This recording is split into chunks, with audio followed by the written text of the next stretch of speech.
ఎందుకు చేస్తున్నానంటే దీని మీద ఒక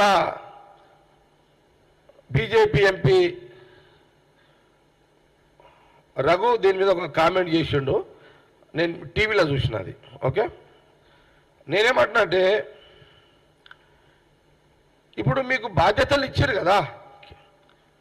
సపోజ్ మా కాంగ్రెస్ గవర్నమెంట్ మళ్ళీ సెంట్రల్ వచ్చి ఉంటే రాహుల్ గాంధీ గారు ప్రధానమంత్రి ప్రజలు చేసి ఉంటే, లేకపోతే తెలంగాణ నుంచి 14 సీట్లు ప్రజలందరూ కాంగ్రెస్కి అవకాశం ఇచ్చినా అక్కడ ప్రధానమంత్రి రాహుల్ గాంధీ అయ్యేవాళ్ళేమో. అసలు కాంగ్రెస్ గవర్నమెంట్ ఒకవేళ ఈసారి తెలంగాణ ప్రజలతో సహా దేశ ప్రజలు రాహుల్ గాంధీ ప్రధానమంత్రి చేసి ఉంటే 2012, 12, 13 సంవత్సరంలో సోనియా గాంధీ, మన్మోహన్ సింగ్ గారు ఏదైతే ఐటీఆర్ అనుమతులు ఇచ్చారో హైదరాబాద్కి, మేము పోయి రాహుల్ గాంధీ గారి దగ్గర కూర్చొని గతంలో మనం సోనియమ్మ ఇచ్చింది, మన్మోహన్ సింగ్ గారు ఇచ్చిన ఐటీఆర్ బీజేపీ ప్రభుత్వము క్యాన్సిల్ చేసిందని చెప్పి మళ్ళీ తీసుకొచ్చేవాళ్ళం. మాకు అవకాశం లేకుండా పోయింది.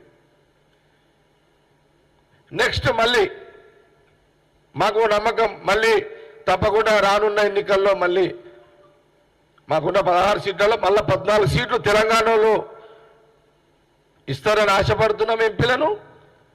కేంద్రంలో మళ్ళీ కాంగ్రెస్ గవర్నమెంట్ వస్తుంది, ప్రధానమంత్రి గారు రాహుల్ గాంధీ గారు అవుతారు.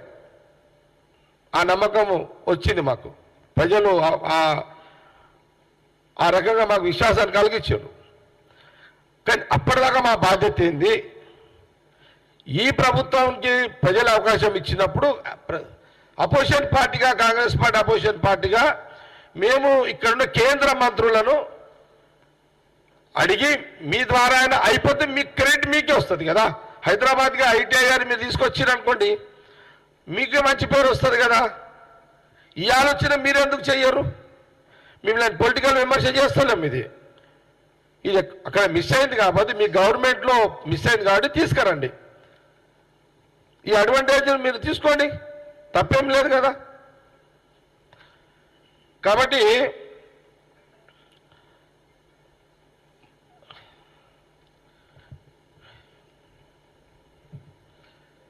దీని విషయంలో నేను పార్లమెంట్ అయిపోయిన తర్వాత కిషన్ రెడ్డి గారు, బండి సంజయ్ గారు ఇద్దరు సెంట్రల్ మినిస్టర్స్ హైదరాబాద్కి వచ్చిన తర్వాత నేను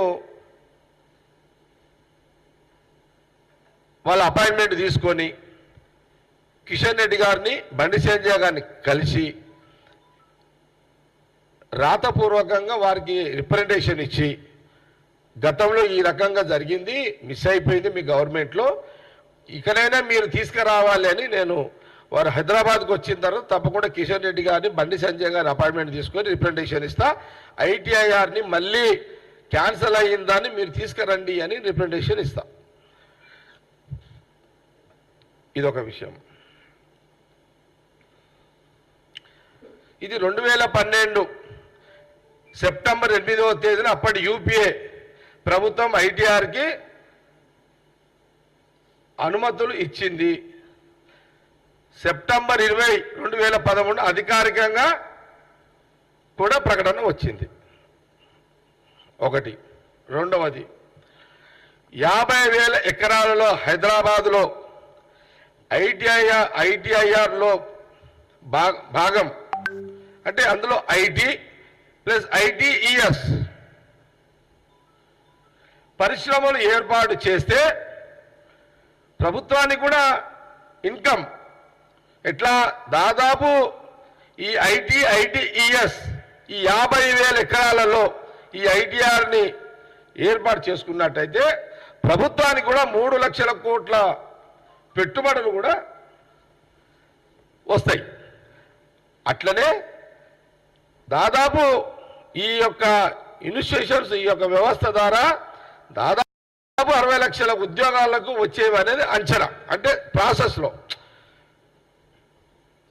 ఈ వ్యవస్థ ద్వారా step by step, direct indirect. Okay. కానీ మోడీ గారి ప్రభుత్వము ఏప్రిల్ 2016లో ఈ పథకాన్ని పక్కన పెట్టింది. 2016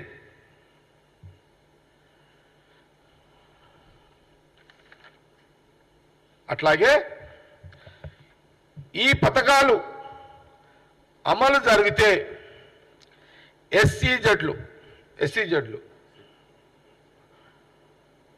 ఈ ఎస్సీజెడ్లు అనేది గతంలో జయపాల్ రెడ్డి గారు సెంట్రల్ మినిస్టర్గా ఉన్నప్పుడు ఇదొక ప్రక్రియ. కానీ అప్పుడు ప్రాబ్లం ఏంటంటే ఈ తెలంగాణ ఉద్యమం జోరుగా నడుస్తుంది, అందులో చాలా మిస్ అయిపోయినాం మనం. ఓకే, ఈ ఎస్సీజెడ్ల ఇండస్ట్రియల్ పార్కులు, free trade zones, warehouse zones, export oriented units మొత్తం హైదరాబాద్లో విస్తరించేవి.